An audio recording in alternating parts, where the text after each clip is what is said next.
ನೇಣುಗಂಬಕ್ಕೆ ಭಗತ್ ಸಿಂಗ್ ಹೋಗಬೇಕಾದ್ರೆ ಭಗತ್ ಸಿಂಗನ ತಾಯಿ ವಿದ್ಯಾವತಿ ಬಂದು ನಿಂತು ಕಣ್ಣೀರು ಹಾಕ್ತಿರ್ತಾಳೆ. ಯಾವ ತಾಯಿಗೆ ದುಃಖ ಆಗೋದಿಲ್ಲ ಹೇಳಿ, ತನ್ನ ಮಗ ನೇಣುಗಂಬಕ್ಕೆ ಹೋಗ್ತಾ ಇರುವಾಗ.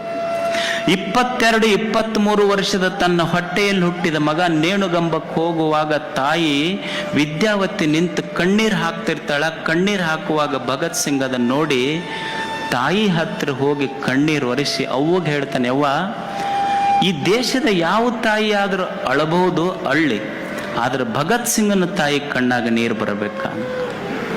ಅವಾಗ ತಾಯಿ ವಿದ್ಯಾವತಿ ಹೇಳ್ತಾಳ, ಮಗ, ಭಗತ್ ಸಿಂಗ ನನಗೆ ಎದಕ್ಕೆ ಕಣ್ಣಾಗ ನೀರು ಬಂದೈತಿ ಅಂದ್ರೆ ನೀ ನೇಣುಗಂಬಕ್ಕೆ ಏರಾಕತ್ತಿ ಅಂತ ಹೊಂಟಿಯಲ್ಲ, ಅದಕ್ಕೆ ನನಗೆ ದುಃಖ ಆಗಿಲ್ಲ ಮಗ.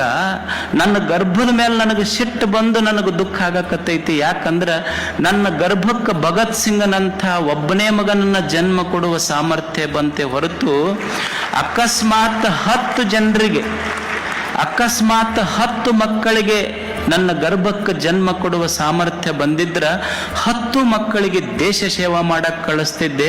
ನನ್ನ ಗರ್ಭದ ಮೇಲೆ ಸಿಟ್ಟಾಗಿ ಬಂದು ನೇಣುಗಂಬಕ್ಕೇರುವ ಭಗತ್ ಸಿಂಗ ತನ್ನ ತಾಯಿಗೊಂದು ಮಾತು ಹೇಳ್ತಾನೆ, ಯವ್ವ, ಇದು ಇವ ಒಬ್ಬನೇ ಭಗತ್ ಸಿಂಗ್ ಅಲ್ಲ, ನೇಣುಗಂಬಕ್ಕೆ ಹೋಗೋ ಭಗತ್ ಸಿಂಗ್ ಅಲ್ಲ.